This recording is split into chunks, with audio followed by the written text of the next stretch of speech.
Thanks for doing the interview, Nick. It's crazy because I probably watched your entire career. There's not many wrestlers I can say that about.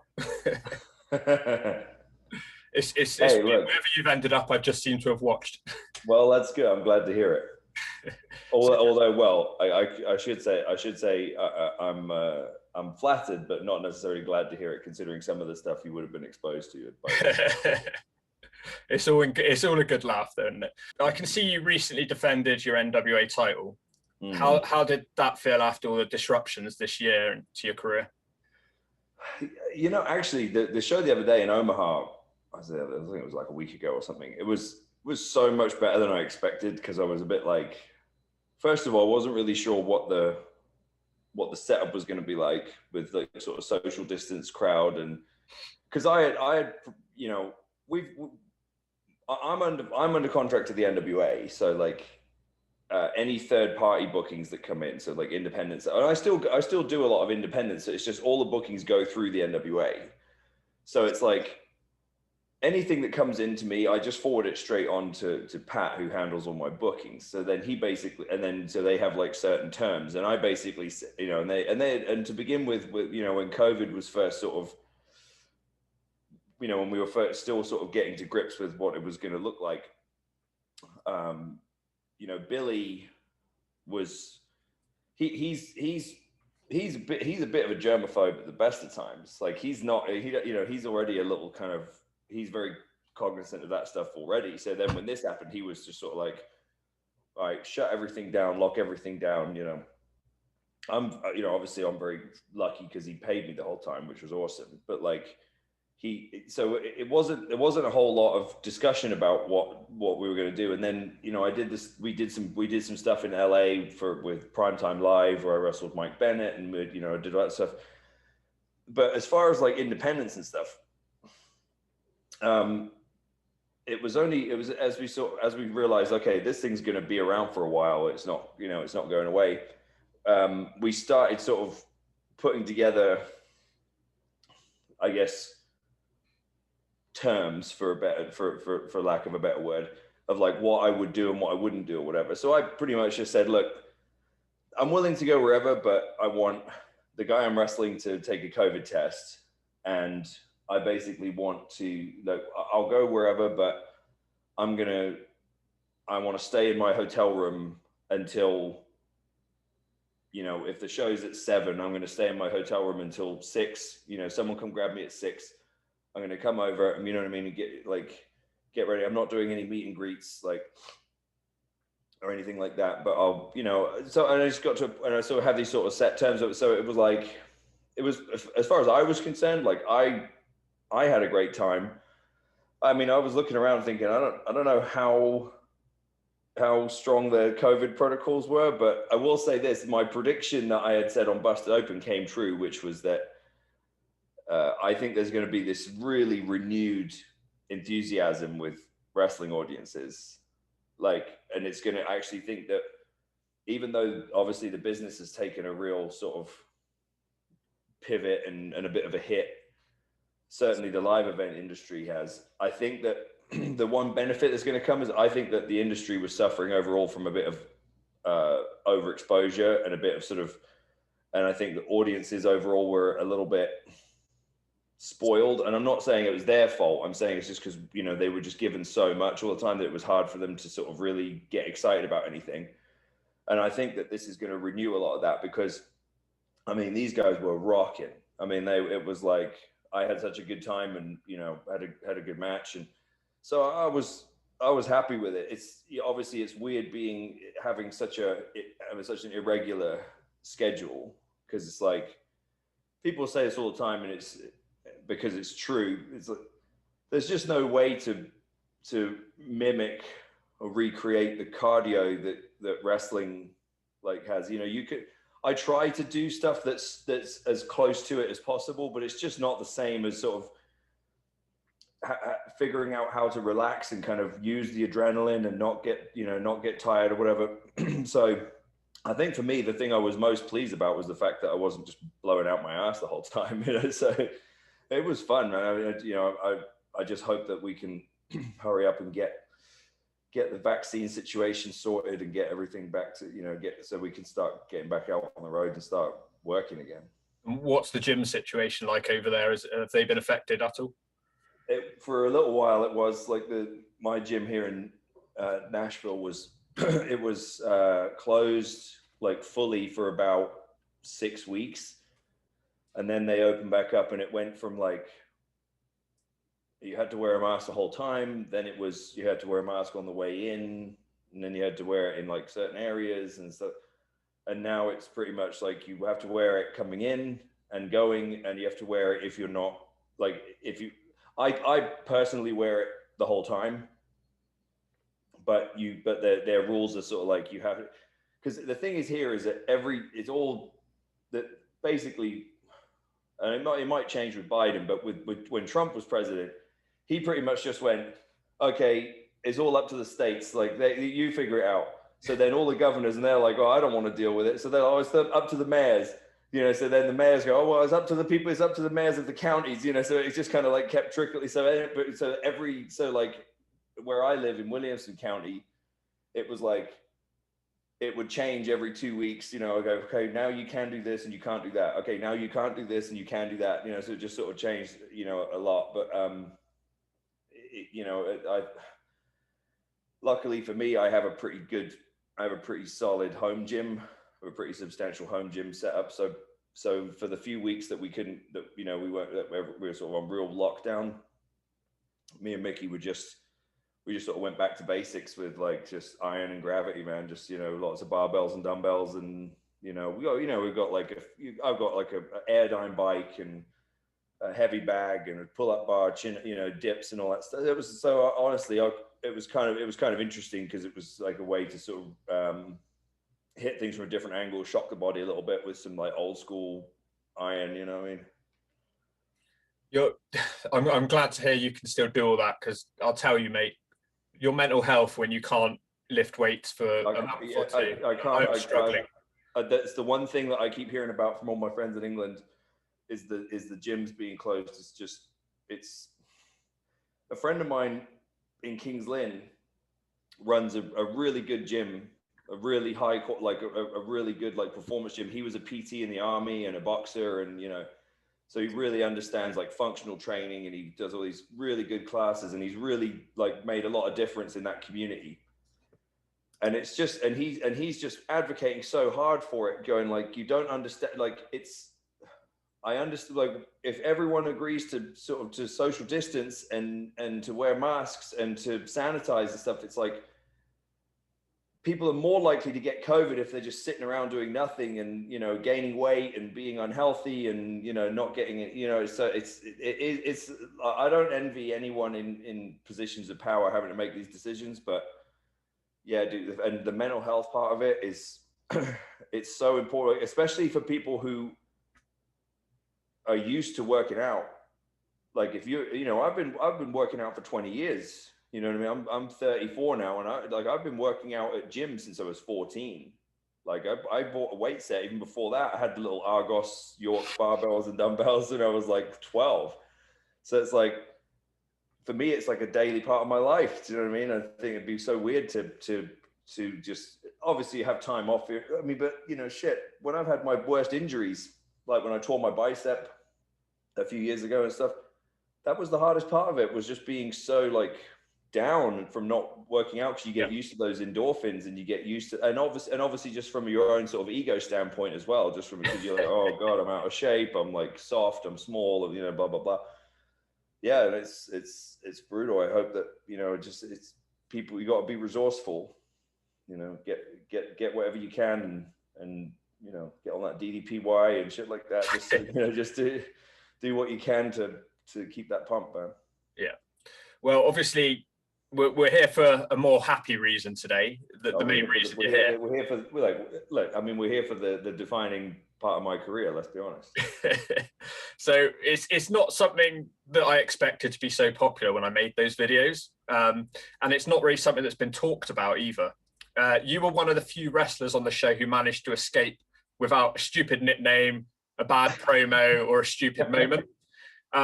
I'm not sure if it was actually you, but I saw you in the comments section as well. So I thought you'd be that was me. talking about this. Me. Yeah, that was me. So who first approached you about going out to India to wrestle? Jeff Jarrett. So I was, by that point, so we went at the, if I get this right, I think we went at the, was it 20? Yeah, it was so the first time we went, because we went twice, and the first time we went was at the tail end of 2011. And then we went for the second set of tapings at the beginning of 2012. And by I started in TNA in January of 2009. And by the time we got to this tail end of 2011, I'd already had 3 different bosses. I'd already had obviously Dixie was always the boss in terms of like she owned it, was the president, but in terms of like the head of creative and sort of the guy calling the shots as far as the show goes, it already changed 3 times, right? We went for Russo, Bischoff, and then Bruce Pritchard. And like anyone who's followed anything knows that like Bruce Pritchard just doesn't like me, and he never has. So like in 2011, I was just sort of, I was still green. But I was sort of always labeled as that guy who was like, oh, he's going to be good. He's going to be something. But no, but they never do anything with me, because every new person would come in and be like, who's that? And, oh, he's this guy, he was on this TV show Gladiators, and they were, So like, they never, because no one who came to take over TNA actually watched it. So they'd be like, oh, I know him from WWE. I don't know any of these guys. We'll put those WWE guys on the show. So there was a whole group of us who were under contract and like getting paid, but not really doing anything. And I had been out to Mexico, I think, by then for AAA, and I think I was booked. I think I'd been booked for my first tour of Japan, but like I wasn't. I wasn't, as far as TNA goes, I wasn't really doing anything. And I just remember being at TV in Orlando one day, and Jeff coming up to me and being like, "Hey, we're gonna go do a show in India, and like you're gonna be on." I said, "Oh, great, cool. When's that?" And I said, "What is it, like a tour?" He's like, "No. It's like a whole separate TV show." And he sort of gives me the rundown and basically says, "Look, it's gonna be like this big TV network over there called Colors has basically wants to do their own show, but they've I guess some of the TV executives had come over to sort of look at the Impact Zone and basically copy it and do but they actually did a better version of it. Their India thing was better." And he basically pretty much explained to me in a nutshell that they were basically paying for this show. So TNA were basically, it was found money for the company, and Jeff had been put in charge of it and basically could use whoever he wanted. But but the whole point of the show was that they wanted to find and groom and create a bunch of Indian stars. So it was kind of like, most of these guys had never wrestled before. And he, I just, I was like, oh, great, cool, sounds good, and they give me the dates and whatever, and I'm talking about like organizing like what I got to do to get my India visa and all that stuff. And Jeff, pretty much from the beginning, I remember Jeff sort of laying out to me like, we're going to use this as a way for you to really be showcased in a top spot, and he said that you're going to, he said, this is going to be a way for us to show them, meaning like Bruce and Eric and, the sort of powers that be at the time, that this is what they need to be thinking of you as for the future. I said, great, cool, sounds good. And, but that was as much as I heard. Basically, like, you're going to be booked, you're going to be in a good spot sort of thing. It's going to be, and I didn't care. I just wanted to go and work, to do whatever. And, did they give you an option, or did you have to go? No, I was pretty much told I was going. But it was more like, this is why it's going to be really good for you. And, you're going to be you're going to be sort of showcased in a good spot and, used effectively, and it's going to be great. And, Jeff's a huge salesman, so he's like, buddy, it's going to be good for you. You know, you're going to, this is good. Like, you're going to get, this is going to get you where you need to be. You know, I was like, okay, great. Sounds good. And then Mickey was booked as well. So that was cool because we had been dating for a little while then. So she was like, oh, cool, I'm going to India too. So that'll be great. You know, because it's always cool when you get to go do stuff like that together, you know, go visit somewhere crazy. And then and I found out Davari was booked. So that was cool because like he used to be my roommate. Like, so he's one of my best mates. And but a lot of the guys that got booked didn't work for TNA. Like they were, you know, so like Trevor and Gallows and all these guys, they, you know, so it was interesting. So it was kind of cool as well because there was all these sort of new faces, and it was like, because I guess Jeff had pretty much been, like you say, like I say, they pretty much said, okay, here's a bunch of money, make this show. And Jeff had then had to go to TNA and say, okay, I want this guy, I want this guy, I want this guy. And they basically said, okay, you can have him, you can have him, you can't have him, you can't, you know. And obviously I was one of the ones they went, oh yeah, you can have him. And so it was, and honestly, like the thing is, even when you're not, even though I wasn't doing much on TV, I was still on all house shows and stuff like that. So it's like, I didn't really give it much thought after that, because it's just like, I was like 23 or 24 or something then. So I was just like, where are we going out tonight? I was just like, I didn't really give it much more thought than that. I was just like, oh, cool, go to India, that'd be sweet. And then the next thing, off we went. But I'll tell you, when the first time we went out there, the funny thing is that the show, when you watch it, is like, it's like a weird acid trip, you know, like watching it. You just like, anyone who's seeing it that's why I found it so funny with like your videos, because listening to you watch it was like, this is exactly what I like hearing from people who are sort of casual fans, you know, who are sort of like, so you get the real impression of stuff, because wrestling is so guilty of getting so in their own bubble that they forget that there are I try to stay out of that bubble, Nick. Yeah, exactly. And it's like, that's one of the reasons why I like your shit, because it's like you actually hear what a real person says when they see this stuff. But the funny thing is that, well, I sent it to a few of my friends who did Ring Ka King as well, and we all said the same thing. They went, God, just imagine if they'd seen the backstage stuff. You know, just imagine if they'd seen like the whole. The biggest missed opportunity from that whole thing was that we should have done a documentary. Yes. Of like all the other stuff that was going, because it was hilarious. I mean, just wild, like, so unusual, just, you know, bizarre, funny stuff, and a really good crew of guys. Like Jeff put together a crew specifically with the idea that the guys were versatile, low maintenance, like,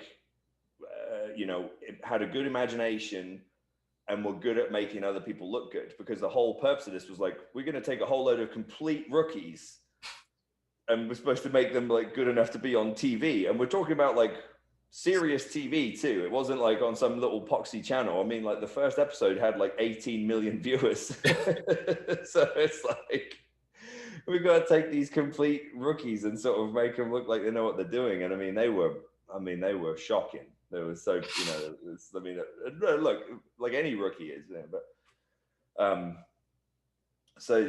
but God, the culture shock, and just like this ragtag crew of wrestlers sort of busting around in Pune, and like, mate, it was hilarious. I can see from you reminiscing that you're having a lot of good memories thinking back about it. I'm actually speaking to Jimmy. Don't let him near a mic rave later on today. Oh man, I love Jimmy Rave, and I don't know if you know this, but he just recently had a real bad health issue, and he had to have his arm amputated.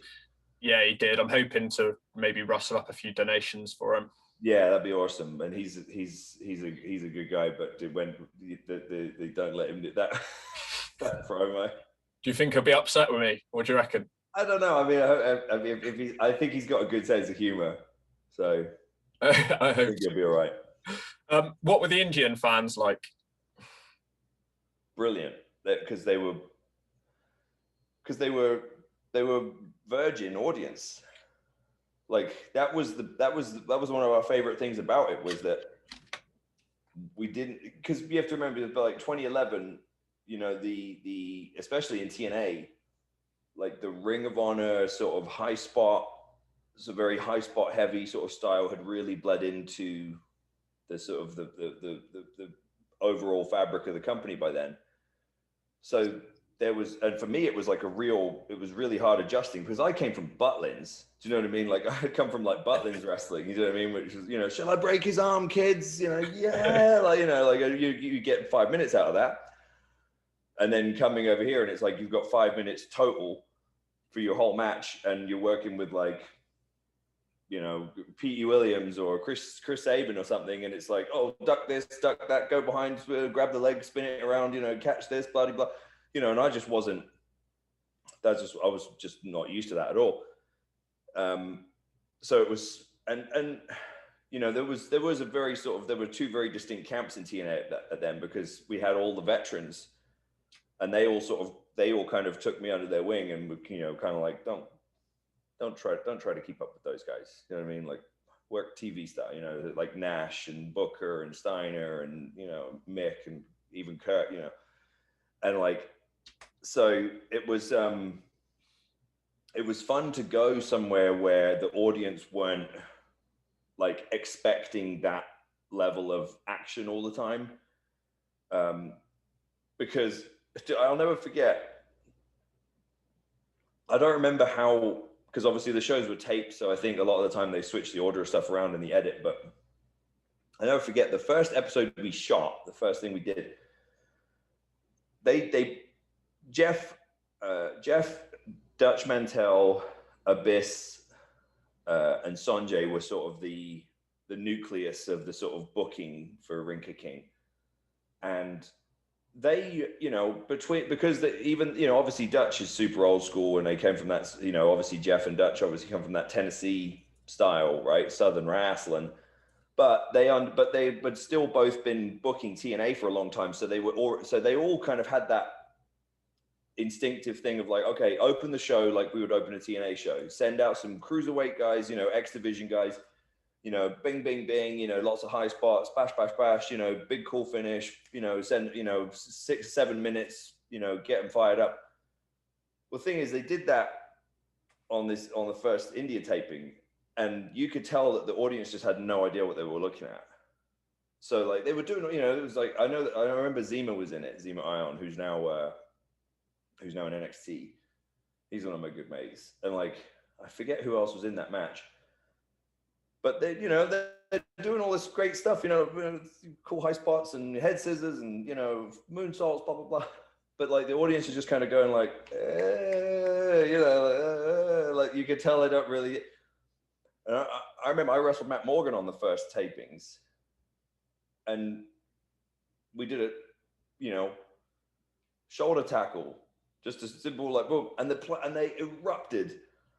They were just like, ah, you know, like, and, you know, it was like body slam, ah, you know, clothesline, ah. So it was just, and then after that, everyone started going, oh, this is awesome, you know, like, because everyone realized we could get so much more out of so much less and kind of stretch it out a bit. And you make a really good point. I've said to my audience a lot of times, I much enjoy watching those shows back rather than a lot of modern wrestling.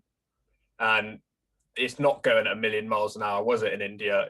It's like you said, it was more basic, but it was walk and talk, yeah. Yeah, you got more out of everything you did. So well, because the audience were with it, you know, and it's like that's so it, you know, it's a sort of you got to be, you have to look at it both ways, in the sense that yes, the audience expect it more now, but it's also because we give it to them as well, you know. And again, hopefully maybe that's another good thing that comes out of this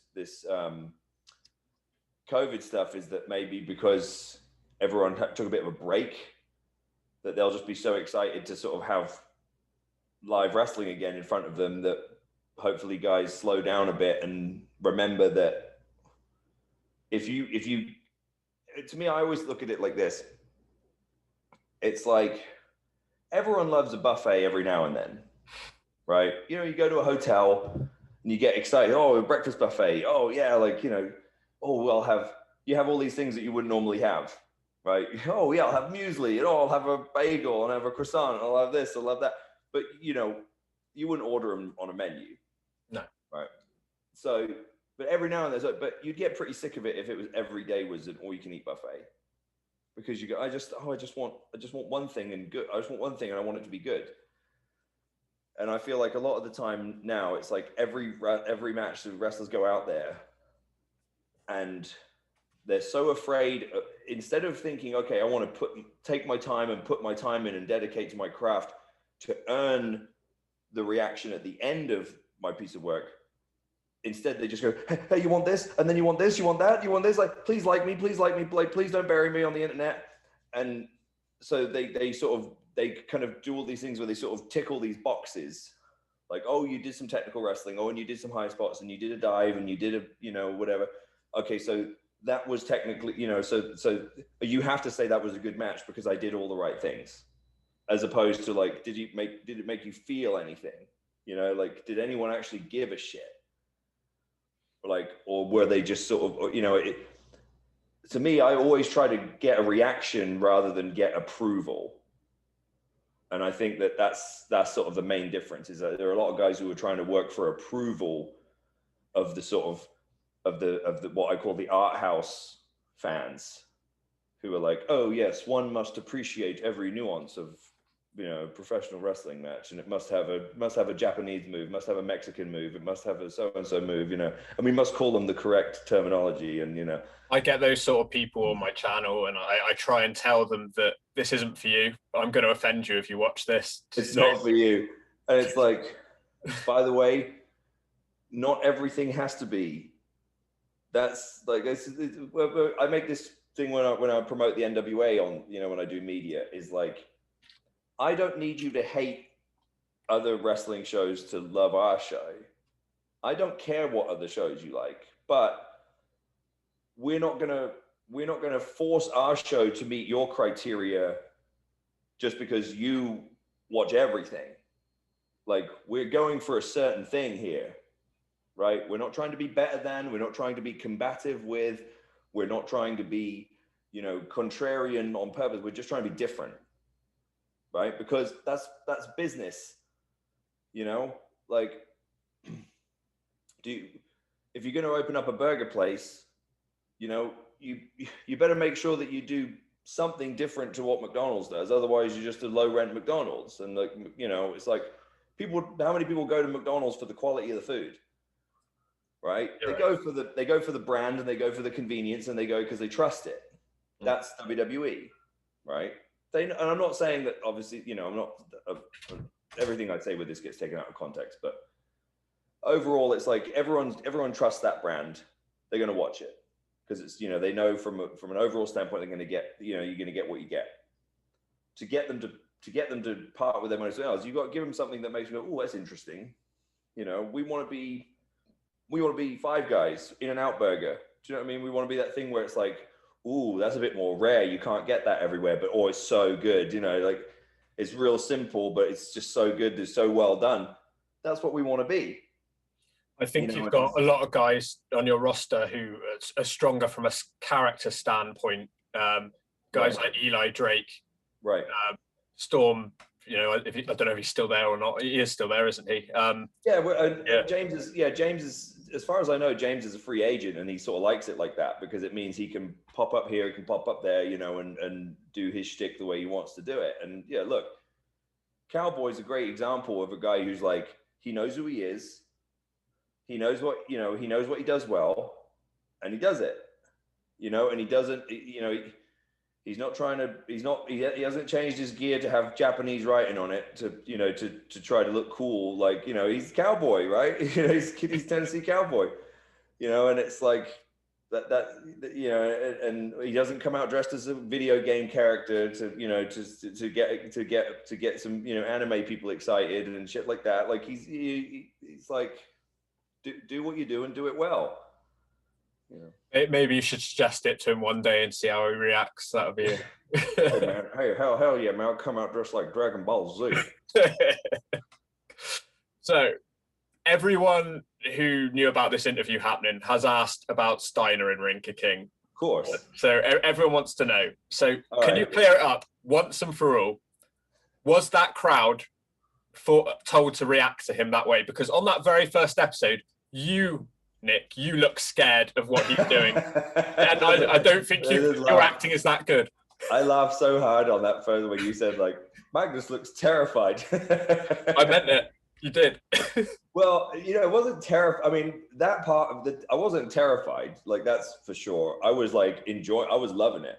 Like, I mean, look, I'm not going to sit here and suggest that, you know, I was like an old school wrestler from like the 70s who'd been, you know, people tried to stab me and, you know, and this and that. But throughout I've been good at getting heat, and I've had a few hairy situations here and there. I mean, look, you know, TNA house shows would go to a few pretty gnarly places in America. You know, we'd go to some backwater country sort of spots in America where like they were, you know, where they still, if you push the right buttons, they were still with it. And I mean,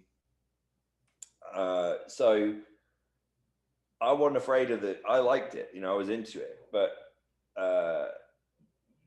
no. So it's my understanding that the audience at Ring of King were paid like extras or whatever, but they weren't like, not that I'm, if it happened, I never saw it. They were never directed or produced in any way.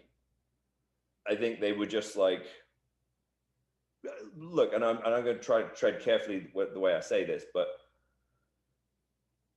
my guess is that a lot of them were probably just excited to get paid to do something like that, to, you know, because you know, money didn't come that easy for a lot of them, maybe. And I think so for a lot of them, they were just like, wait, you're going to pay me to go and watch a, well, yeah. So then they were like excited, you know what I mean? Like, it's like win-win.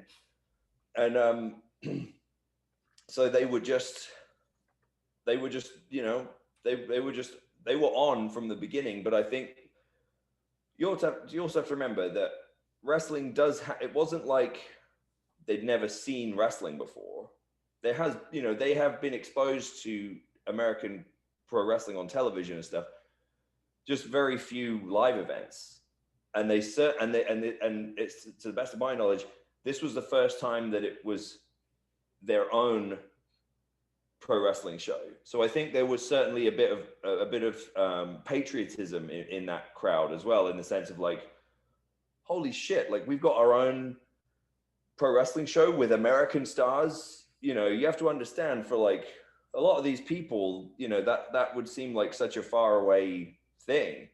So to see Scott Steiner, who was like part of like the biggest boom period of the business, and he's coming out, and, you know, like I'm sure that for a lot of them it was like that. And I think it's just that, not to mention the fact that they really went all out on the promotion. I mean, there were billboards and fucking huge billboards like all over the place, you know, and most of them were featuring Scott. So it was like, he was sort of, he was the biggest star, no doubt. And he was the one who Jeff had sort of really asked for. Cause, you know, obviously Jeff and Scott are tight, and like, so he was the one who Jeff had really said, look, I need one real bona fide star to sort of, you know, to make this thing work. And they said, hey, take Steiner. And he loved it. Like, that's where me and Scott became friends from our time together in India. Like, Scott had always been cool to me.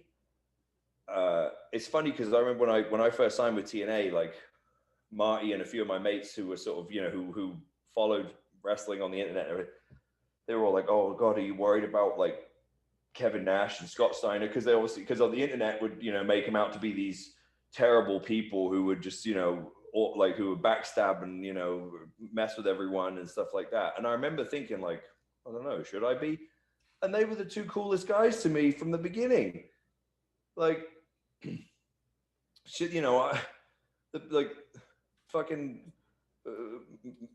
what's her name, Melissa, I can't remember her name, she was like Raisha Saeed, like she was a bitch to me. Do you know what I mean? When I first came in, like, you know, there was all these people who like I'd never heard of were horrible to me when I was a rookie. It was like guys like Kevin and Scott were cool as shit. Like they were great to me. So like I knew Scott somewhat. Like you know, he was always cool to me. But when we went to India, it was like that's when he sort of latched on to me, because it was like he's in this foreign country, he doesn't really know anyone, and besides Jeff, who's like busy booking the show and whatever, Scott was like, hey Mags, let's go train, you know, let's hang out, like, you know, like, so I spent a lot of time with him. But Scott, this will make you laugh, just because this is why I said that we should have done a documentary about like behind the scenes of Rinky King, because there's so many funny stories. But when Steiner showed up, he brought like 2 huge like duffel bags, like hockey bags. And we were like, and they were way, way overweight. So he'd had to pay like massive upcharges for his luggage. And so it became this sort of ongoing thing with all the boys, like, what is in Scott's bags? Do you know what I mean? He wears the same clothes, he wears like basic clothes, you know, these like black jeans, t-shirt. Like it's not like he's got to bring a load of fancy clothes, or, you know, because the girls would have a big suitcase and stuff. But that's because they've got to bring all their hair stuff and their curling irons and this and that and makeup and, you know, clothes and whatnot, right? But we were like, what is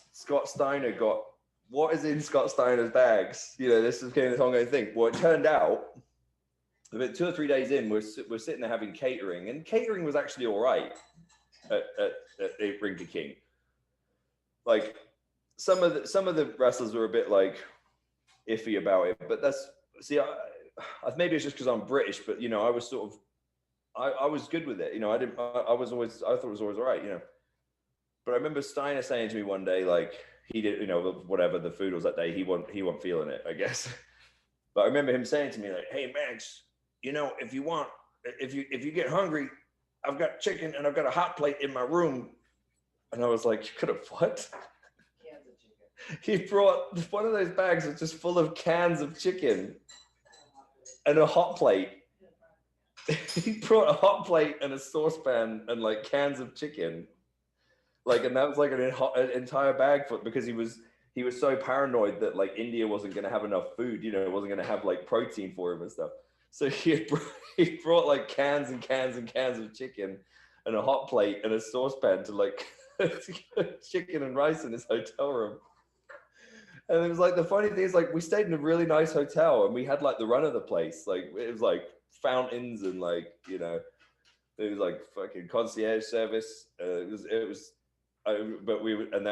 when I, you know, obviously I'm sitting there and, you know, he says this to me, and of course it's Steiner. So I'm kind of like, oh yeah, cool. Thanks, Scott. Like, and then like, as soon as he left, we're all like, oh my God. He brought his own rope, like triceps press down rope. Oh yeah. I was like, why did he goes, hey, you want to go train? Because like the place we shot Rinky King at was like, it was like a sort of Olympic Village type place. I think they'd maybe had the Commonwealth Games or something like that there in the past. So it was, again, really nice facilities, like really convenient, because it was the arena. We had like big dressing rooms, like nice showers and everything. But there was like a fully equipped gym in like one of the other buildings. It was like this whole sort of campus, and there was like a gym, and they just said, if you want to go train, you know, just go and like ask and they'll let you in and blah, blah, blah. So like we got into a little routine with that as well. So we'd get, you know, we'd show up on the bus and we'd eat, and then, you know, and then most of us, a bunch of us, anyway, you know, the gym guys would all go and train. But I remember I was sitting there one day and Steiner's like, we were sitting there eating, and I think Mickey was there too, but like Scott's like, hey, you guys want to go work out? And I was like, yeah, sure, yeah. And he's like, okay, hold on, I'm just gonna go get my rope. And we were like, he's gonna get his what? Like, what's he talking about? He like leaves, he comes back and he's got like this little triceps rope. Like, but like, it's just a regular, like, it's just the same as any other triceps press down rope. but it's like he had to have his own one. And he's like, okay, I'm ready, let's go. Like, and he goes walking off holding his rope. It might be a psychological thing. Sometimes when I use a different gym equipment, I feel like I can lift less. Yeah, maybe like that had to be it, I guess. But it was just so funny because it was like, I'm gonna get my rope. It's like, okay. Yeah. But Was yeah, he? no, he's just the best. As you said, he was on all the billboards and stuff to begin with. Yeah. It seemed like he was booked as like the main eventer at the start, but then he quickly disappeared from that position. I did see all that, and it's funny because I never even at the time. I think that was one of the things we liked about Rinker King is that none of us, for the first time, like none of us cared about how we were booked. Like none of us sitting there going like, "Oh my god, I'm getting buried," because it was like we didn't care because it's Indian television, you know what I mean? And so it was really refreshing, which was ironic because obviously it was like I was booked well and I was booked well, sort of. But I did see that, and it was funny after seeing your like recap of it. I was like, yeah, God, it really was like strange. But I think my guess is that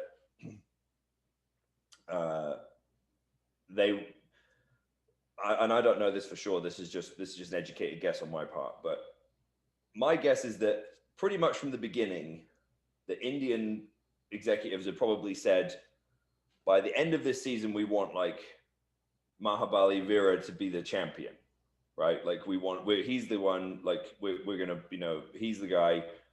So figure out a way to make that happen without it being, and they obviously all got together and said, okay, Nick will be the best guy to put him over, you know what I mean? To have the belt and then to drop it to him, because they knew I wouldn't have any problem doing it. They knew that Jeff knew enough about me at that point to know that despite being like one of the bigger guys, like I was good at selling. I could make other people look good, and I was generous. And my guess is they probably just were worried that Scott, like they just, they didn't want to even have to ask him to do that. So I don't think it was ever even discussed. Because like when you look at it, do you think, why wouldn't they make Scott Steiner the champion? Like, he was like by far away the biggest attraction and like the biggest star, and like place went nuts, and he was like causing riots like when he came out, which was legit. Like those were, he did, like but he didn't tell anyone he was going to do any of that when he went out into the crowd. Like it was just, you have to remember, for a lot of us, I mean, we are doing house shows, but Steiner he did some house shows, but he wasn't a regular on the house shows. So a lot of the time, he's a guy he's been around in like the boom period of the business. And now he's pretty much just doing the Impact Zone, where it's the same fans every other week. And they're good, but they're pretty entitled, and they're pretty like, meh. So he gets to go to this place and they're like losing their minds and they're terrified of him. So he's like, Scott's like a big kid. He's a big jock, like he genuinely is just like a big, like high school jock. So like in his mind, he's like, oh, great, I can fuck with these people. And then once he realized, like he did his usual, like mess with people in the crowd thing. He's been doing that his whole career. But he did it in India, and like 20 people like ran for their lives because they had no idea what was going to happen. And as soon as that happened, I just saw his eyes, like, I was like, oh boy. And then that was it after that. He just, okay, if that's what happens when I just faint like a little, just do a faint backhand at someone, like imagine what happens if I get on the rail. Sure enough, like part like the Red Sea. So then he's like, I'll jump the rail, the next thing you know, he's like shaking the thing, it's like, so yeah, it was, I mean, like I said, my guess is that they probably just wanted him to keep doing that and not have to worry about having to go, hey, Scott, do you think you could do the honors for this guy who's literally had 2 matches, like, yeah, I guess it makes sense when you put it like that. You teamed with him, Sanjay, Abyss, and Jarrett, and the big boss man. The random dudes extreme. Yeah. Can you, what did it stand for? What did RDX actually stand for? So apparently, if I remember this rightly, I could be wrong, but I think RDX is like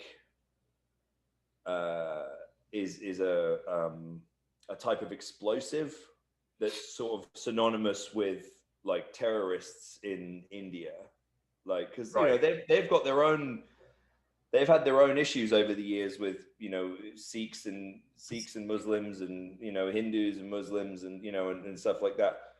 And I feel like someone told me that RDX was a sort of common, like C4, you know, that kind, like it was a common kind of thing for explosives. So that's where it came. Because I think if you look at we had the T-shirts, but when they had the graphic, it looked like a pipe bomb. Yeah. Sort of thing. So I think it was some sort of explosive. So the Indian audience would have probably gotten it, but I wasn't the target audience, so I didn't get it. So you went for Random Dudes Extreme because which is just as good. Which I mean, to be fair, is more accurate to the English speaking audience as well, because it really was the most random group of people. But you had you Sanjay and Steiner. Right. Why is Jeff Jarrett? Like how is Jeff Jarrett in charge of one pompous British guy, one angry like American guy, one Indian guy, and one monster who's kept in a cage? Like, how did he get all these people together? Like, how did he recruit these people one by one? How did he convince them? How do they not all hate each other? Why do they hate everyone else, but they're okay with each other? Why does Steiner hate Indians, but he doesn't hate Sanjay? He says in one of the programs, I hate Indian people. Sanjay's standing right there like, yeah, tell him, Scott. And that's the kind of thing that they should have documented, because the few ones that did make TV were brilliant. I mean, the answer is always because it's pro wrestling. Yeah. I mean, basically. Yeah. So Russo had nothing to do with any of it? Not that I'm aware of, no. That's going to surprise a few people. So. Yeah, I know. Yeah. Well, but maybe it would, maybe it will take some heat off of Vince, to show that he, it wasn't always, it's not always blame Russo when you see all these random things happening that are like, why is this happening? Why? Because I can see how to a lot of people from the outside looking in, you might see the progression of some of the Ring King stories and think this has got Vince written all over it. But as far as I'm aware, unless he was consulting, or unless Jeff was, I know that's possible, I guess, that Jeff could have been like, hey, Vince, but my guess is it was more a case of Jeff kind of instinctively following the same kind of pattern that Russo would do, because Jeff and Russo were very tight. Yeah. When you returned back to America, maybe after the second tour, did any of the TNA guys discuss Ring King backstage with you? Did any of them watch it? Well, I don't know if they watched it, but not at the time, because I don't think it aired right away. I think it was taped. But oh no, I mean, yeah, the stories were already legendary, like so many of the, especially the backstage stories, like because you have to remember Jeremy Borash was there, and Borash was like, Borash was like the head, he was sort of the nucleus of like the word, if in TNA at that time, it was like, if you needed to know like what's the word on, so like what's going on, like Borash was he knew everything, and he was right there for all of this stuff. So I mean, the word had already gotten around. There was already legendary stories. I think, if I remember rightly, after the second set of TV tapings over there, we came back and we went straight to England. I think we had the UK TV. So those of us who were booked for those TVs went straight there. So yeah, it was a bit of a whirlwind few weeks, but so Hogan never came up. Well, and Mickey was on the first set of tapings in India, but she didn't come for the second one. So then by the time I had come, she was already on the tour in England. So then when I came back, she was already there. So I mean, so there was plenty of people who had already had plenty of time to tell stories about the stuff going on in Pune. So the Hawkster never came up to you and said, Magnus, brother, I saw your 10-second victory over the boy. Oh, let me tell you about that. No, Hulk did not. Hulk probably didn't even know my name, but at that point. But so Barud, okay, let me tell you something. As much as I enjoyed the videos, your treatment of Barud is unacceptable, because he was everyone, all of the American, well, I say the Americans, I sort of put myself in that, all the non-Indian guys. Out of all the Indian guys, he was by far our favorite, because despite the fact that most of these Indian guys were complete rookies, right? Complete jabronis, never done anything, and didn't know a headlock from a headlight. A lot of them had real attitudes on them. Like, they were like super prima donnas, because they didn't understand the wrestling business. They don't understand the sort of the whole sort of respect protocols and the sort of just the general sort of hierarchy that exists in the wrestling dressing rooms.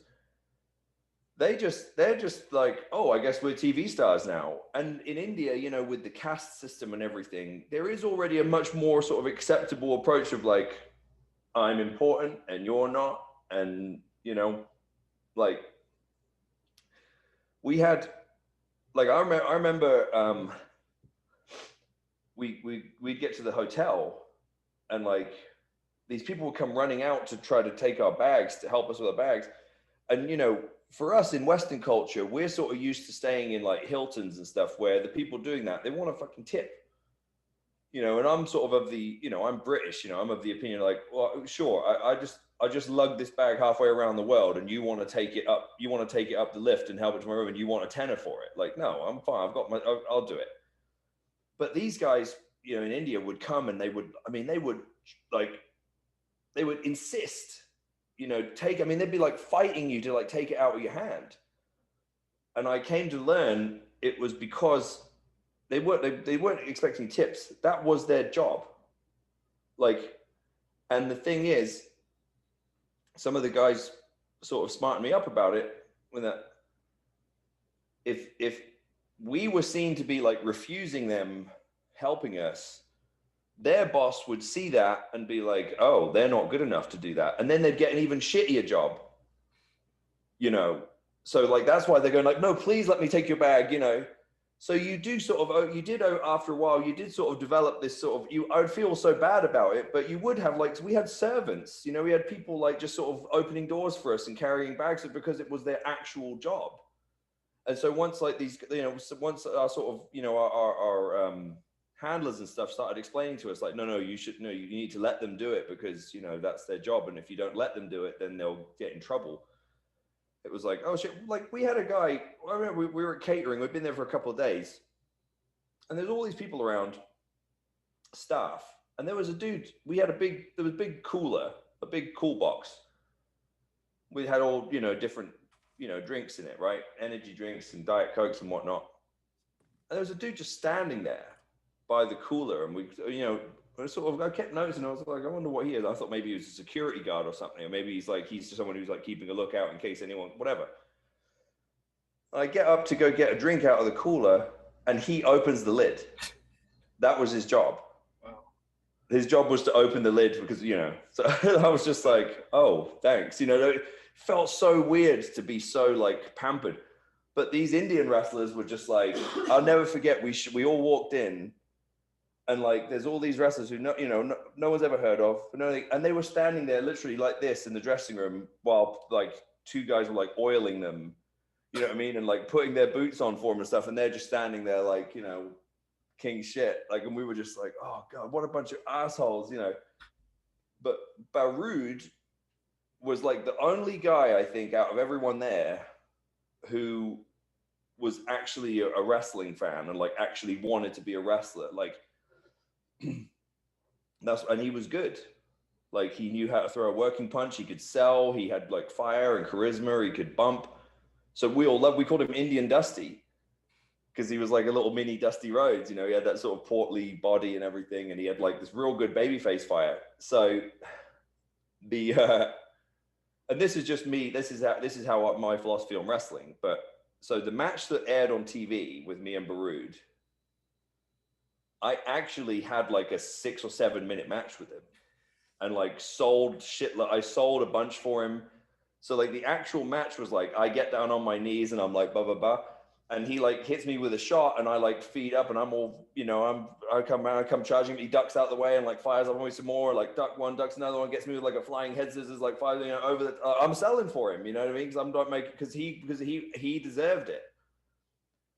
And like, all the boys were like, yeah, Barood, you're the man, Barood. I came back, and the Indian like executives were furious. They were just like, why would you do this? Like, you know, like, And then they cut it all out.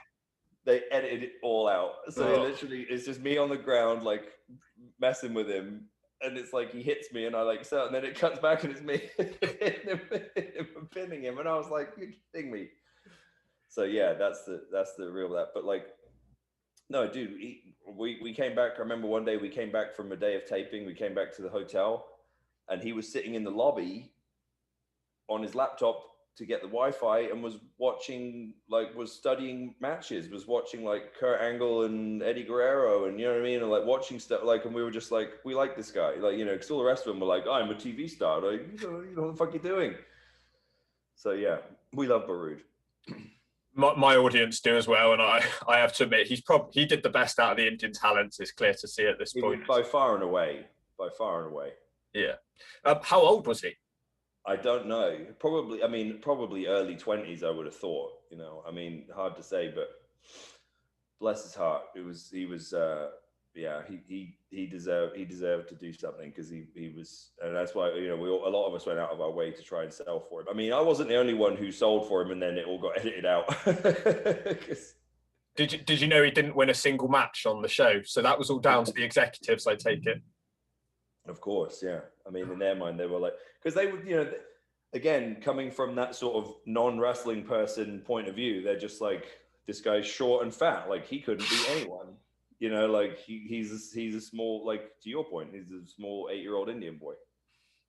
But he's also awesome. Do you believe he could have a future in wrestling, or do you think he's done?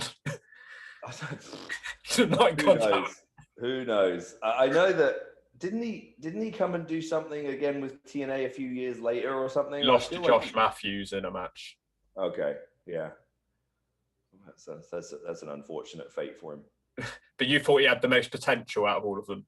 Oh, he was the only one who actually, like, knew what he was doing. I mean, Vera was a sweetheart. Like, I will say that Mahabali Vera, he was a sweetheart. Like, he was a very nice guy.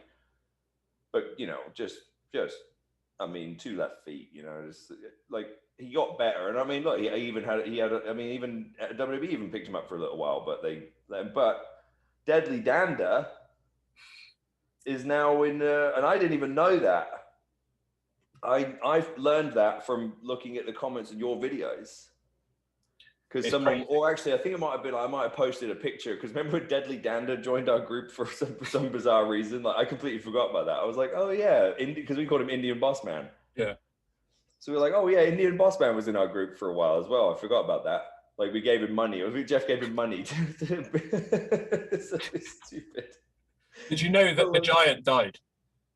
No, I didn't know that. I found that out from my comments as well. The Giant, the not the sumo guy, the big tall guy. The actual Giant. Oh yeah. I completely forgot about him altogether until I saw that recap thing. Do you believe about the sumo guy too, Samosa Joe? Samosa Joe. He would have had a bit of name value outside of it, I take it. I guess I didn't. You know, here's the thing: going to India is like going to another planet. Do you know what I mean? Like everything's backwards. Like nothing. Like everything's different.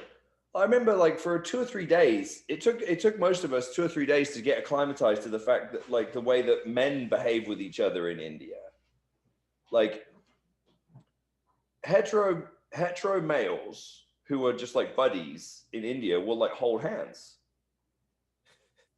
So really? we'd be at the studio, and they might have like a talent meeting, just go, okay, you know, this is like, if you have pyro, you know, they have to do a lot of things to sort of make sure everyone, you know, to go through like production notes and stuff.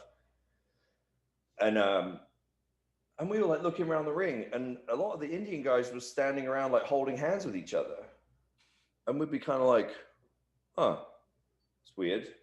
And it was, again, after a day or two, like one of our handlers explained to us, like, no, in Indian culture, like that's just like what buddies do. It's like the equivalent of like high-fiving sort of thing, you know, like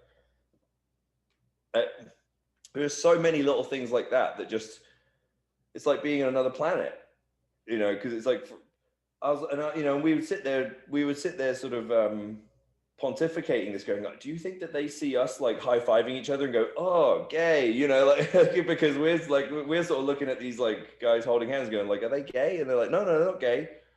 Like they're just buddies. We're like, okay, they're holding hands. Like, yeah, that's just, yeah, what's wrong with that? Like in their mind, and it's like, what? Of course it is. Like it's no different, you know. It's like, it's just, that's just what they do, you know. So just, you know, so just so many things like that.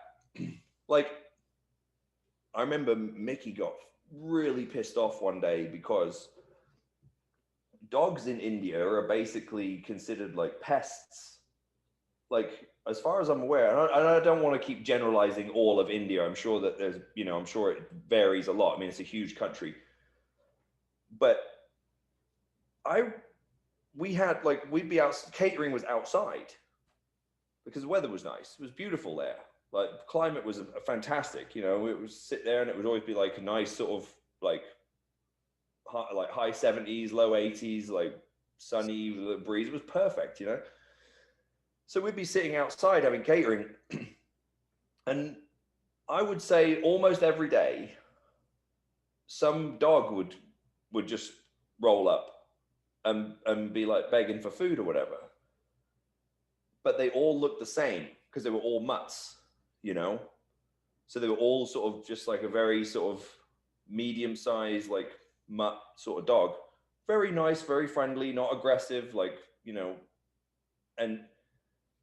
but the Indians would just be like, shoo, puh, you know, like kicking it and like pushing it and like, you know, throwing stuff at it and stuff like that.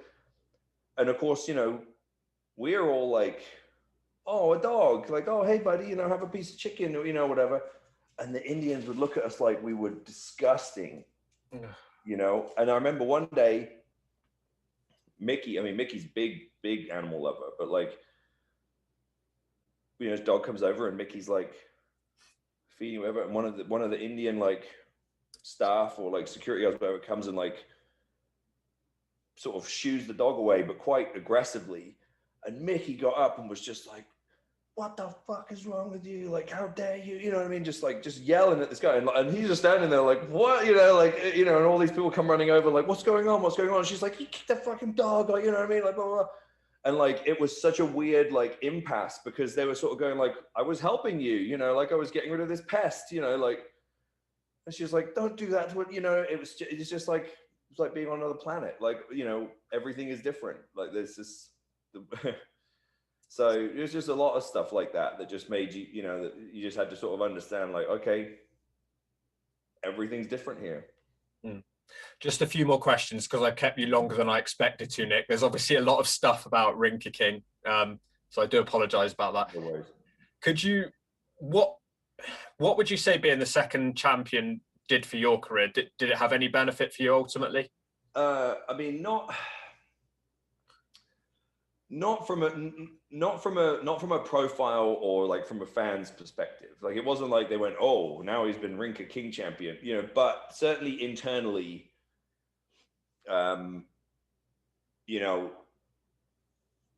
Jeff, even though Jeff obviously had varying degrees of influence at different points, depending on sort of where he was at that point in time with Dixie and the company, it was, for me, you have to remember, I came into TNA with, not with heat, but with like very little trust from the boys, in the sense of like, they were just like, who the fuck's this guy? I was super young. I was the youngest guy on the roster, and they were just like, oh, he's this guy from Gladiators. He's just another one that, you know, Dixie hired him because he was on a TV show. And, you know, it was, thankfully, when Doug came in, Doug sort of smartened people up and said, no, he's a full-time wrestler. He was on the Independents with me and stuff before he did, because a lot of them thought that I was just a guy from a TV show. I wasn't even a wrestler, right? But I was still sort of having to like earn my respect with the dressing room.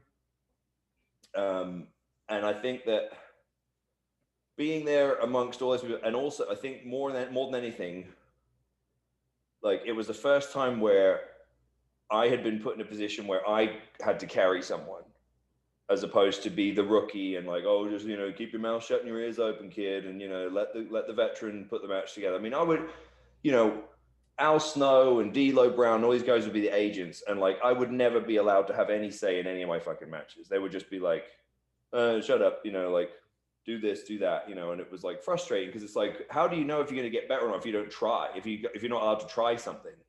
So you see that a lot in wrestling now. Like everyone's just doing exactly what they're told, so no one feels special because you're basically you're not seeing 10 different matches, you're seeing 4 different matches executed by different people, because it's like, oh, that's a so-and-so, that, that's this agent's match, that's this agent. So you're basically just seeing the set, you know what I mean? And so I had a bit of that frustration in the sense of like, I know I'm not a veteran, but like I need to be able to like try some shit myself, and I knew that my forte was kind of making other people look good and telling that story, because that's sort of the way I came up in the business working in England. And so I think that went a long way internally, because guys like Abyss, Scott, even, Scott after that, I mean, really went to bat for me a lot. And Jeff, they all went, dude, this guy, he gets it. Like he took this kid who's like, literally had third ever match, and he fucking made him look like $1 million on TV, and 12 million people watched it, and he got this guy over. A lot of that stuff that helped a lot of the Bruce Pritchards of the world and stuff, who just thought I was just some like punk kid who wasn't even in the wrestling business, sort of go, okay, So I think it helped with that. And it helped that immediately after Rinka King, like me and Samoa Joe, like really got cooking as a tag team. So I think it was like a 1-2 punch of like, this guy crushed it in India. Now he's crushing it with Joe in this tag team. Okay. Like we can, let's start sort of, because I was in this pack with Crimson and Rob Terry and all these sort of guys we all just floated around in this sort of explosion, and like, oh, they're sort of big green, potential guys. And I was like, nothing against those guys, but I knew I was better than that. I knew I was a different level. And it was like, this was the way for them to be like, he's a different level, like go with him. And it was for a way for the boys to all go, yep, he's earned it. You know what I mean? I worked harder to get better. For some reason, a lot of people want to know what happened to the belts. Have you got any idea where they went? We never touched them. No. Like once they were done, we just gave them back. They were just like props for their TV show. TV network has them, right? My favorite, the thing that I really I tried to do but got busted was I tried to keep all that garb that I wore in that coronation thing. Remember we came in on the back of the truck. Why? So stupid. Because the show was sponsored by Tata Trucks. Oh, right. So it was like they had to find product placement. That's why in every episode there was some random pre-tape. That's why in that pre-tape with like Angelina and the lover guy, like he's like driving the little, because it was like they had to have product placement for these Tata trucks. We were just like, it just became a rib, like Jim, like, oh, we got to figure out a way to get a truck in the show. Hey, Angel, y'all can come in on a truck. Like she'd be like, what? Okay, like. We went to the Tata. We went on a tour. I actually have some pictures. I'll see if I can find them and I'll send them to you. That'd be great.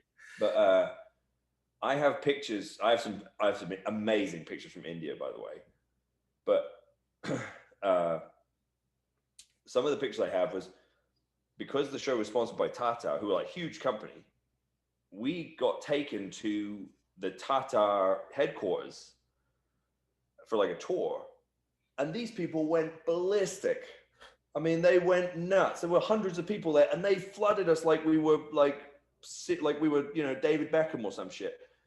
I've got pictures because we rolled up, and this place was a huge, big facility, so we would get bussed around on little golf carts, and I've got pictures of from inside my golf cart where I'm surrounded by people all the way around and like as far as you can see, and they're all just trying to take pictures. It was mind-boggling because I was like, these people can't know who we are. But it was like they kind of did, but it was just the fact that they were like, oh, and Indians are super handsy. So like I'd got it a little bit, but the guys who got it the worst were Steiner and Chris Masters, who were the most jacked. But like they would just come and just grab their arms and like, oh, big muscles, like just, and like no sense of personal space. It was like, God, get off me, like he was, see, this again, I wish we'd done a documentary because Chris Masters was like the secret MVP of the whole India tour. Like, because he had heat with everyone, but like not real heat, but just like, sort of fun heat with everyone because all he had to do was that stupid master lock thing for so long. So he was just arsing off and just like being a goof and annoying everyone and stuff because he didn't have to do anything. All he had to do was a stupid master lock thing every day. So we just started. I pulled the greatest rib, one of the best ribs I've ever pulled. I pulled on Chris in India. So this is a funny story. So remember the Indian little person? Yes. Right. We all called him Indian Hornswoggle. We basically had to give all like the equivalent like WWF names. So they do that spot where I think he's like, Chris is doing like the Master Lock Challenge and like Brother's holding up a sign or something, right? Saying like, pick me or something. Well, what was supposed to happen was Chris was supposed to, I think it was just a gorilla press him or something out of the ring, and he's land on a bunch of security guards. But the idea was it was supposed to be heat. It was supposed to be this like, oh, this terrible thing, like how dare you put your hands on a little person, sort of thing. And like the guy was supposed to sell it like he was terrified and super upset or whatever. But they do the spot, and because it's like he like throws him and he like lands on a bunch of people. He doesn't get, the guy just pops up, like doesn't sell it, and he's going like suck it, and like running around like not selling it. And I was watching backstage. I'm just laughing because I was like, this is ridiculous. This whole segment has gone to shit. But Jeff and Dutch were furious. They were just like, what the fuck is he doing? Because they, Jeff would get very frustrated with the Indian management, because it was like there was a lot of miscommunication, right? And Jeff just turned around and went, what the fuck is he doing? Like he's supposed to be selling, like he's ruined the whole segment, and they're just like, oh, I don't know, I'm so sorry, like, and obviously Chris realizes like he's not selling, like I'm not getting any heat here. The guy's just like jumping around like it's all a big joke, So like he comes back, and obviously Jeff is pissed, Dutch is pissed, and Chris comes back and just kind of goes, sorry guys, no, don't worry, it's not your fault, you know what I mean? It's like, what the fuck, anyway. Well, we came down for breakfast the next day, and I'm sitting there with like Jeff. I think maybe I'd had to come early, like maybe Jeff had said, hey, come early or something to go over some stuff we were doing that day or whatever. And because I remember I was sitting there with basically the booking team, but I wasn't on, but it was like I was sitting there with Jeff, Dutch, Sanjay, Abyss, and they're talking about the fact that like the Indian little guy had like ruined this whole segment, so they were sort of figuring out how to fix it, and we're all just sort of, by this point, like they've calmed down, they're just sort of laughing about it. But then Chris comes in, and everyone was kind of enjoying the fact that a little bit, because Chris had been a little bit overbearing, a little bit like annoying to everyone. So Jeff goes, just as he walks in, like we're all sitting at the table and we see him come in, and Jeff goes to everyone, hey, follow my lead, y'all. Like that. Watch this. So like Chris gets his breakfast, comes and sits down, and Jeff's like, Chris, I'm glad you're here, buddy. I need to talk to you for a minute. And he basically says, look, as you know, things didn't really go the way they were planned yesterday with that segment, and whatnot. Chris is like, oh, I'm sorry, didn't he? He's like, no, no one's upset with you. It's not your fault. But look, obviously, kayfabe's a big deal here, and it's kind of killed all your heat. So we're gonna have to just kind of back you off a little bit and just kind of reset you. Just gonna have to take you off the show for a few episodes. It's not your fault. You'll still get paid, but we're just gonna have to figure out what we're gonna do while we reset you, because obviously, he's kind of fucked us a little bit on that, right? Which is all bullshit. Like, they're just gonna edit it out. They're just gonna do something else. But he has Chris convinced that like he's off the show because like his gimmick's been destroyed. So he's like, and of course Chris is putting a brave face on, like, with Jeff, because you don't want to sell. You never sell. So he's kind of like, yeah, okay, I understand, man. Like, as long as and he's like, no. But you can tell like he's gutted, right?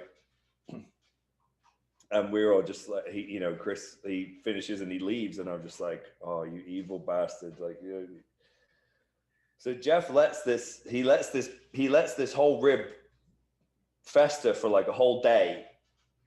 It even moves shit around so that Chris has nothing to do that day. Just to keep, like, all for the sake of this rib. Like, this is the level that we were dealing with over there. So by the end of that, by the end of this day, now Chris is pissed. He's like, he's really, he's down in the dumps. Well, when we were at the hotel, we had this big, there was this big sort of outdoor courtyard area, but they really didn't want us to leave the hotel area, because of safety and stuff. So they pretty much said, we'll get you anything you want, booze, weed, like food, whatever, just, please just don't leave the hotel. So we never did. So there's a big party going on in the courtyard areas, like a pool and a fountain and stuff. So we're all hanging out back. And some of the Indian guys show up. And at this point, we're just like, oh, we don't, hey, come and join us, whatever, like, come hang out. And like, Barud's there, and everyone likes Barud, and like a few of the other guys, and we're, we're getting to know. We know, like, we don't hate, we don't dislike, we know they just don't know any better, right? So we're like, yeah, come hang out with us, like, have a brewski, smoke a J, whatever, man. And and then the I can't remember, Zorawar, I think his name was, the Indian little guy. And Chris is there, and he's like acting up, and and it just so happened that just as Chris had got up to go to use the restroom, just as Zorawar had come in. So Chris was like towering over him, like, what the fuck are you doing here, you little shit? Like, like you better not be here by the time I get back, like. It's like, bro, we're just like, oh jeez, like, calm down, Chris. So of course, like, I'm like, instead of trying to calm it down, I'm like, watch this. And I look at, I'm sitting there with Borash and Abyss, and there's a lot of people there, and there's nowhere to sit. There's one chair, which is the chair that Chris had just vacated.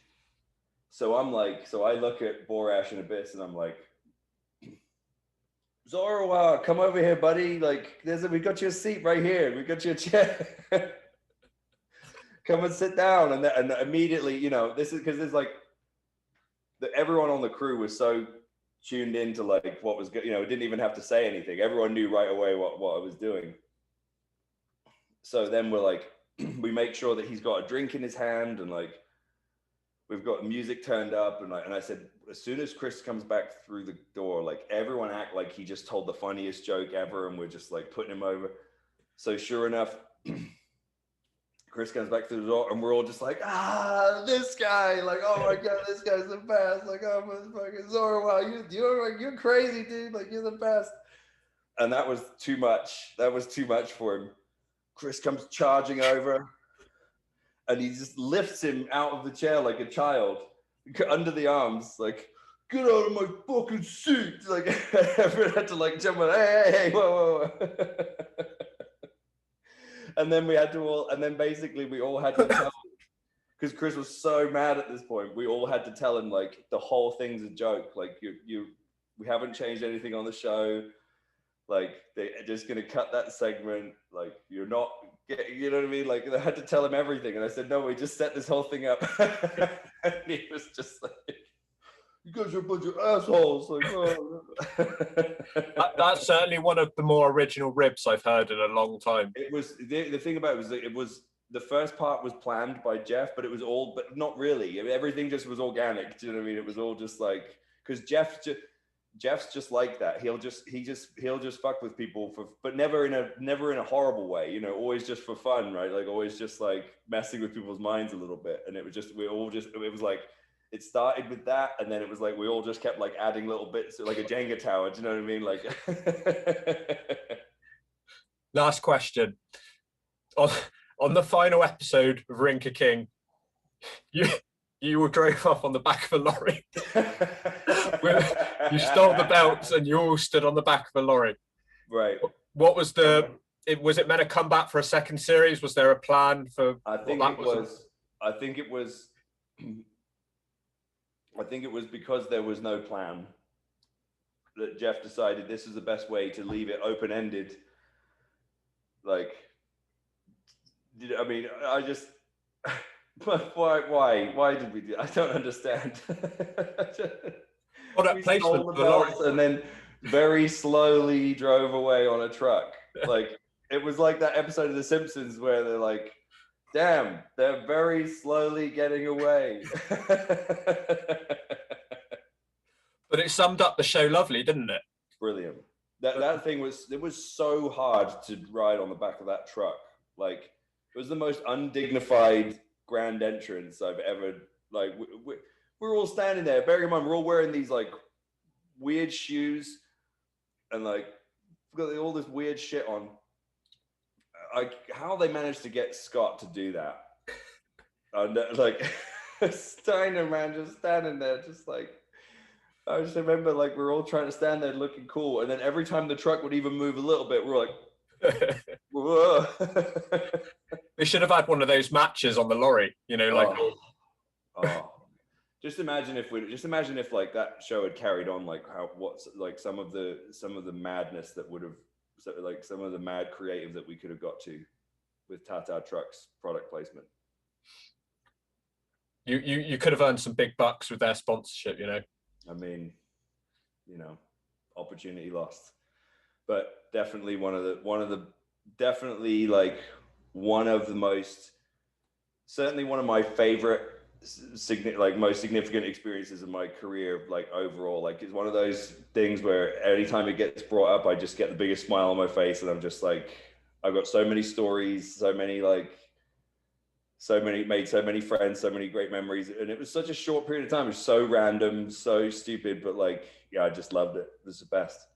That segment's nicely into we were talking before this interview, and you kind of mentioned you might be doing a podcast in the future where you talk more about everything that happened. Yeah, I think, I've had a couple of different podcast producers, like, for a while now, trying to convince me to do it. And I've always just been, I don't know, I've always just sort of reluctant, but after seeing your stuff, I started thinking about just overall, just like, I think there's just this real interest now in TNA from in, you know, and it'd be nice to hear about TNA from in the trenches. Because look, I like Eric Bischoff, like I have a lot of respect for Eric, and we get on very well. But you know, when I hear like Eric or Bruce, these guys talk about TNA, and it's like they have such a sort of narrow version of it, because they were in such a unique position. You know, it's like they didn't know the TNA that I knew. You know, like, because they're looking at it from a management point of view, and everybody kisses their ass, and everybody's like, you know, very insulated, right? And it's like no one's ever really talked about TNA from in the trenches. And I think that we could get a lot of mileage out of that. There's some like hilarious stories, especially from house shows and stuff. Like just some of the, and I think TNA gets a bit of a bad rap. Like people, so you know, you see how much people sort of lose their shit about AEW, and I'm sort of going like, when you look at TNA in 2008, 2009, 2010, I mean, it was rocking. Like even like, and it, you know, even though it had like some real weird transitions in like sort of 2011 and 12, but like TNA in 2013, and I'm biased because obviously I got a huge push in that period and like ended up winning, but it was like TNA in 2013 is pretty hot. It's like when if you compare it to like, if you put that on now, when you know, it's like, it's basically like watching SmackDown. Yeah. You know, like, and if you the UK tours as well, like think how hot they were. People go, no, I mean, even some of the better markets that we did TVs at here, like St. Louis and Chicago and places like that, like the people were into it, and it was like production values were great, like talent roster was nuts, like a great talent roster, like, and I just think that there's this sort of, is this internet, the internet loves to, it's a punching bag for the internet. You know, they love to sort of make TNA a bit of a punchline about stuff, but it's like, it gave a lot of us everything, you know, not just a really good living for a lot of years. For me, it was 6 years, but it was like, but I think if you look back, there's a lot, you know, they innovated a lot of stuff too. And they gave a platform to a lot of guys who are now basically carrying WWE. Yeah. I take the piss out of it a lot, but it's definitely my favorite show of all time. There's a lot of it that deserves to get the piss taken out of it. Yeah. But I think that's the other thing I'd like to make this. I would do if I did a podcast, that's the way I would do it too. Is it wouldn't be this thing of like taking it too seriously. It would be the way that I just talked about Rinka King. You know what I mean? It was like, here's all the reasons it was good. Here's all the things that were terrible, but they were funny. You know, like wrestling takes itself too fucking seriously. Yes. Like 100%. Honestly. Like, and I think maybe that's one of the reasons why people like NWA Power, is because we take it seriously when we're supposed to, like with, you know, with the world title segments and the, you know, and when it's supposed to, but at the same time, we kind of allow people to have a bit of fun with we don't make fun of the business, but we just have moments where we acknowledge the escapism that wrestling is supposed to provide for people. It's supposed to be a little bit of a sort of outrageous escape for people, especially with the way things are right now. Yeah. The last thing we need is more stuff that needs to be taken too seriously and debated to death and everyone gets upset about it. Yeah. That's the last thing we need right now. Yeah. Like what we need is a bit of fun escapism. Yeah. You know? Exactly. Is there anything you want to plug before we end the interview? No, just follow me on socials at Real Nick Aldis on Twitter, at Nick Aldis on Instagram. And I got my supplement brand that I launched a couple months ago, Legacy Sports Nutrition. So go legacysups.com. There's some really great products out there. Really good pre-workout, really good sleep aids, test boosters, and a fat burner.